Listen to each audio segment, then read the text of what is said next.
This is the definitive story of every American fighter plane that took to the skies in World War II. From the early monoplanes of the 1930s to the dawn of the jet age, these aircraft secured air superiority for the Allies. Join us as we explore their unique roles in evolution. We begin with the U.S. Army Air Force's pursuit aircraft. We begin with the true pioneer, the Boeing P-26 Peashooter, the first all-metal monoplane fighter in U.S. service. Though largely obsolete, a handful were still on strength at the start of World War II, seeing limited combat in the Philippines.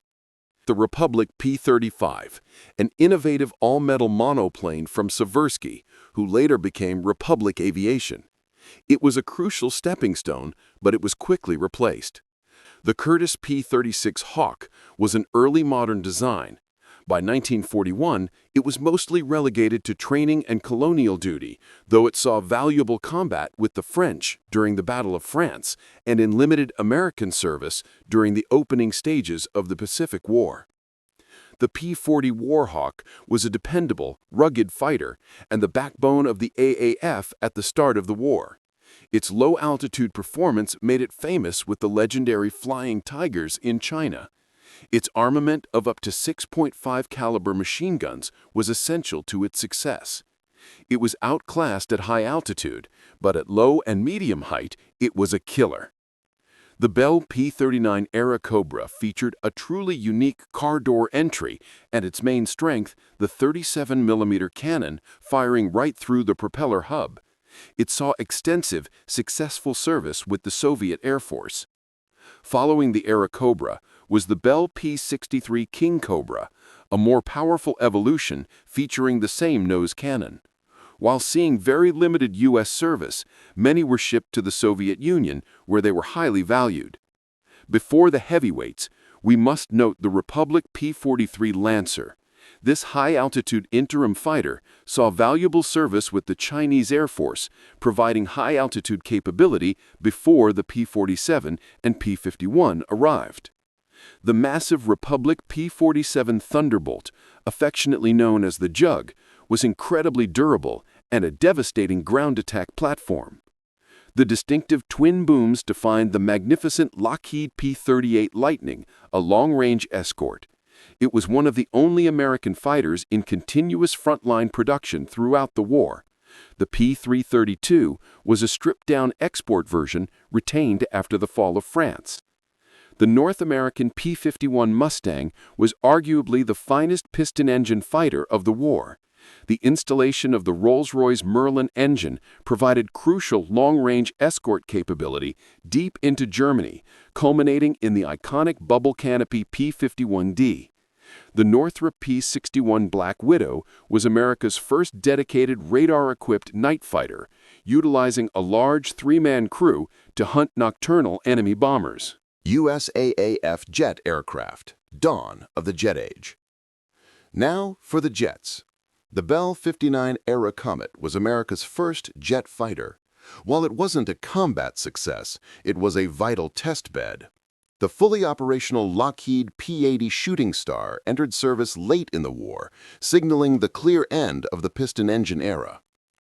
U.S. Navy and Marine Corps, carrier-based.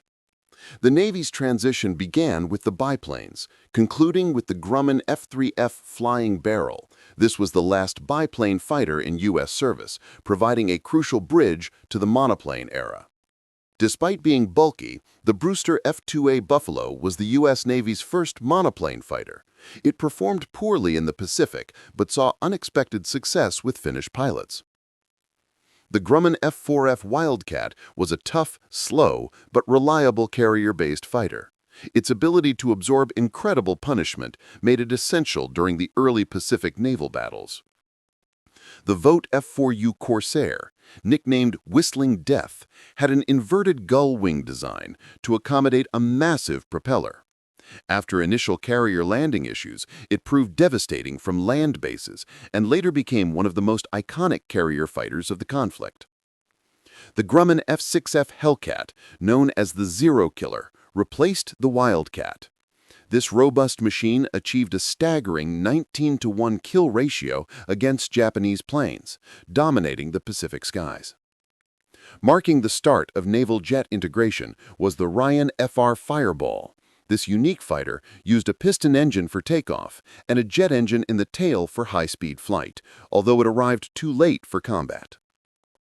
The Grumman F-7F Tigercat was a large, fast, twin-engine heavy fighter that arrived late in the war. Its sheer size and power hinted at the post-war future of naval aviation. The end of the Piston Age. Finally, the Grumman F-8F Bearcat, the pinnacle of naval piston engine design. Though it arrived too late to see combat, it was the fastest-climbing American piston fighter ever built. To truly close the chapter on piston power, the North American F-82 twin Mustang was developed late in the war as an ultra-long-range escort, marking the final wartime fighter program derived from the P-51. From the resilient Wildcat to the supersonic-capable Shooting Star, these machines defined the American path to air superiority. The sheer volume and relentless evolution of this fleet secured air dominance for the Allies, concluding the age of the propeller. Join us next time as we dive into every U.S. bomber used in World War II.